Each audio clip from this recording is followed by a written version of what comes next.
dedicated, diligent, consistent prayer and work on the part of both husband and wife. In this manual, I call you to work on the most important human relationship in your life.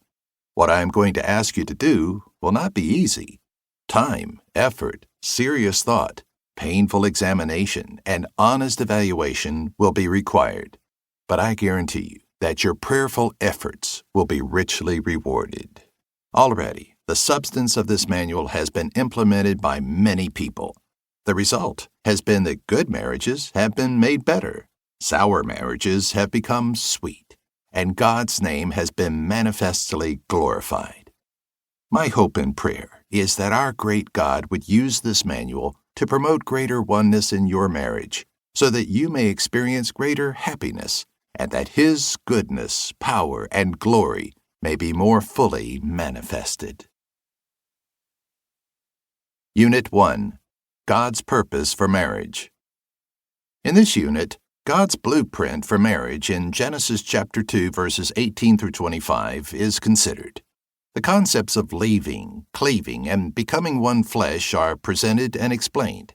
Lists of suggested reading for each unit can be found in the print and ebook versions of this book, and study questions to be completed by both the husband and the wife are included. A. As far as I know, there is only one statement about marriage that God includes 4 times in the Bible. 1.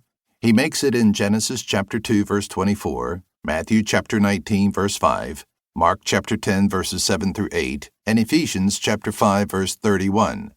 The statement is, "For this cause shall a man leave his father and mother, and shall cleave to his wife, and they shall become one flesh." 2. God makes the same statement about marriage 4 times. A. He makes it once in the Old Testament and 3 times in the New Testament. B. He makes it once before man fell into sin, and 3 times after man fell into sin. 3. This statement contains God's marital purpose for perfect man and for sinful man.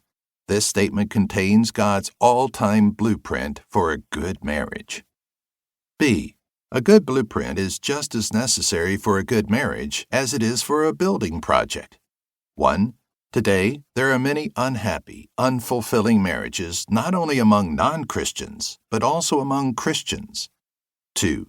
This unhappiness is caused to a large extent by the failure of people to pay attention to God's blueprint for marriage. 3. What then is God's blueprint for marriage? What does God's kind of marriage involve? 1. God's blueprint for marriage directs husbands and wives to leave their fathers and mothers. A. What does it mean to leave your parents? 1. Well, it certainly does not mean that you abandon or utterly forsake them. Compare Exodus chapter 20, verse 12, Mark chapter 7, verses 9 through 13, and 1 Timothy chapter 5, verse 8. 2. Nor does it mean that you must make a great geographical move. Living too close to parents at the beginning of a marriage may make it more difficult to leave, but it is possible to leave your father and mother and still live next door. Conversely, it is possible to live 1,000 miles away from your parents and not leave them. In fact, you may not have left your parents even though they are dead. B. To leave your parents means that your relationship to your parents must be radically changed. 1. It means that you establish an adult relationship with them.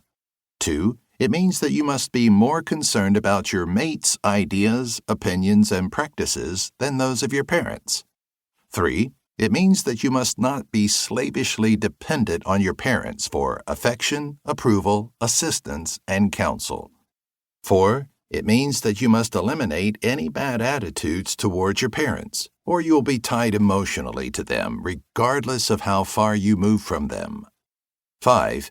It means that you must stop trying to change your mate simply because your parents do not like him the way he is. 6. It means that you make the husband and wife relationship your priority human relationship. A. Yes, you should be concerned about being a good son or daughter, or mother or father, but you should be more concerned about being a good husband or wife than about being a good son or daughter or father.